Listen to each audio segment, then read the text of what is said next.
bagi seorang pemimpin itu adalah manajemen bakat. Iya, benar. Jadi ketika kita punya partner dalam berbisnis, kita harus paham nih kemampuan dia di mana. Mari nge-vlog di Kebun Desain. Assalamualaikum warahmatullahi wabarakatuh. Selamat datang di vlognya Kebun Desain. Oke, seperti biasa kali ini kita punya tips ataupun informasi bisnis yang tentu aja ini bisa berguna buat teman-teman yang sedang berbisnis ataupun baru mau memulai bisnis. Ya, tapi sebelumnya aku mau kasih tahu dulu nih, ini channel apa sih? Ini adalah channel edukasi bisnis, marketing, dan dunia desain grafis. Dan channel ini merupakan bagian dari studio desain grafis Kebun Desain yang menjual berbagai jasa seperti jasa desain logo, desain kemasan, desain sosial media, dan juga jasa legalitas. Iya, jadi buat teman-teman yang pengen order desain logo, desain kemasan, desain apapun ya buat bisnisnya sampai daftar legalitas buat bisnis, itu bisa langsung kontak nomor WhatsApp yang ada di deskripsi. Siap! Oke nih deh, ada tips ataupun informasi apa yang bisa kita share ke teman-teman kali ini?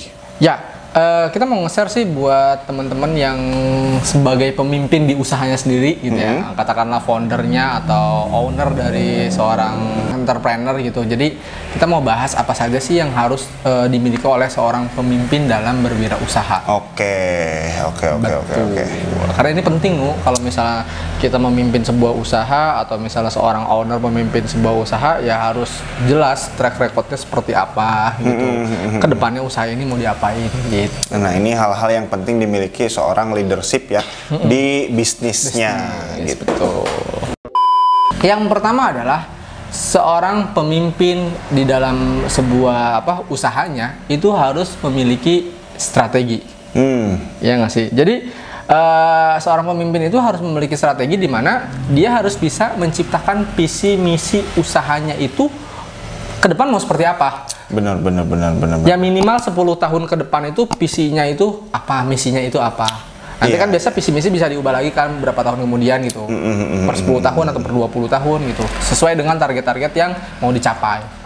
Iya, yang namanya pemimpin ya harus punya strategi ya. Betul. Karena memulai bisnis itu nggak tiba-tiba langsung sukses gitu kan. Ya, betul. Pasti ada strateginya di awal. Awalnya mau kayak gimana gerakannya. Setelah mencapai tahap 1, apalagi lanjutkan strategi yang selanjutnya. Sudah naik level, strategi selanjutnya gimana? Kayak gitu kan. Kalau nggak punya strategi nanti kayak ini dong, kayak apa namanya? Jalan di tempat lah. Iya, jalan di tempat atau ya ngikutin arus aja gitu. Kemana arus mengalir gitu. Iya. Entah apa itu apakah sampai ke tempat yang kita mau atau malah tersesat kemana gitu. Betul. Karena kan seorang pemimpin di dalam usahanya itu dia pasti membawahi beberapa orang kan ya, bener nggak sih? Kasihan juga mereka yang ada di dalamnya gitu. Kalau misalnya si pemimpinnya aja nggak jelas, dia nggak punya visi misi, gimana?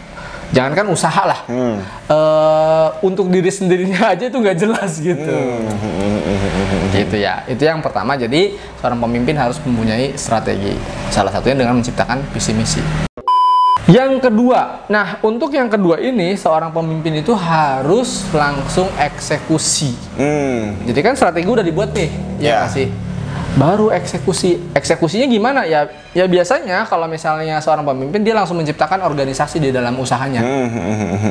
Katakanlah ternyata usaha kamu udah ada 10 orang di dalamnya, ya bikin langsung usahanya, karena kan kamu seorang pemimpin nggak mungkin megang semuanya, nggak mungkin shift of everything. Iya. Iya nggak mungkin segalanya dilakukan oleh kamu, nggak bisa kayak gitu. Kalau misalnya segalanya dilakukan oleh kamu pusing. Kamu jadi nggak bisa mengerjakan hal-hal strategis yang benar-benar vital. Benar. Jadi setelah punya strateginya, kita bangun fondasi organisasinya gitu ya. Ya kalau di awal-awal kamu cuma punya teman 1 orang gitu ya, buat nemenin ya bagi tugas berdua itu gimana. Terus nanti nambah orang, bagi lagi kayak gitu ya, sesuai dengan nanti kebutuhan bisnisnya gitu. Perlu apa? Perlu marketing, perlu pencatat keuangan, misalkan perlu yang produksi gitu kan ya seperti itulah yang harus dibagi-bagi gitu ya. Jangan dikerjakan semuanya oleh sendiri gitu ya. Seperti itu.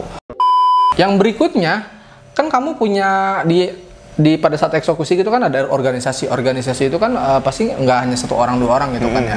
Nah berikutnya kamu harus punya yang namanya manajemen bakat. Jadi manajemen bakat itu adalah bisa memotivasi orang, kita bisa komunikasi yang baik dengan orang itu seperti apa, atau dengan bawahan kita itu seperti apa, dan juga kita bisa menyemangati gitu, sama menjalin komunikasi yang baik gitu. Itu kan yang penting kan bagi seorang pemimpin itu adalah manajemen bakat. Iya, benar. Jadi ketika kita punya partner dalam berbisnis, kita harus paham nih kemampuan dia di mana. Kemampuan dia misalkan di marketing, jangan disimpan di produksi. Kayak gitu. Kita harus paham gitu ya, sebagai pemimpin yang memimpin satu bisnis gitu ya. Misalkan kita punya bisnis keripik gitu. Orang ini tuh pandai jualan gitu. Jangan disuruh bikin keripiknya. Bisa-bisa nggak enak keripiknya gitu kan. Benar sekali apa yang Kak dikatakan. Orang yang pandai bikin keripik jangan disuruh jualan gitu. Betul. Ya nanti malah susah lakunya gitu kan. Nah, itu salah satu dari manajemen bakat. Kita harus bisa melihat potensi seseorang gitu. Nah berikutnya, kalau misalnya ternyata udah di manajemen bakat nih, kita punya strategi untuk manajemen bakat. Kita tadi seperti yang Dido bilang, orang yang marketingnya harus di bagian marketing. Nah setelah kita manage bakat seseorang tersebut atau bawahan kita tersebut, nah kita harus bisa punya yang namanya pengembangan bakat. Pengembangan bakat itu kita seorang pemimpin harus menyiapkan karyawan yang akan menjadi pemimpin di usaha kita di masa depan. Iya. Kan kalau misalnya pada saat proses manajemen bakat, Dinu punya usaha keripik pisang, dia udah menempatkan si Abdul misalnya bagian marketing gitu. Nah oke, udah sesuai dengan manajemen bakatnya si Abdul gitu kan ya. Nah terus si Abdul ini mau dikembangkan bakatnya oleh Dinu. Nah berarti kan dia kedepannya akan menjadi direktur marketing gitu. Bener. Nah kalau misalnya ternyata itu kita udah punya semua, untuk mengelola orang lain kita udah bisa lah, katakanlah untuk mengelola orang lain kita udah bisa. Nah kita juga harus punya yang namanya keahlian personal. Seperti apa?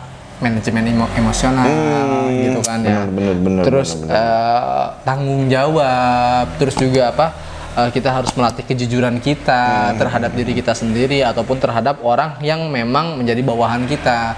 Jadi kita jangan mengatakan dia selalu benar, walaupun sebenarnya dia itu melakukan kesalahan. Jadi kita harus jujur terhadap diri kita sendiri. Kalau misalnya dia ternyata salah melakukan pekerjaannya, ya kita harus tegur.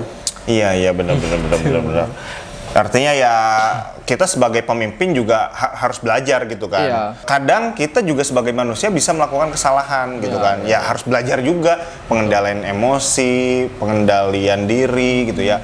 Belajar cara berkomunikasi dengan bawahan gitu. Jangan sampai komunikasi kita salah dengan bawahan, akhirnya ketika menjalankan bisnis jadi nggak enak gitu kan. Karena salah komunikasi gitu. Terus juga yang paling penting adalah membuat keputusan yang penting, itu harus bisa.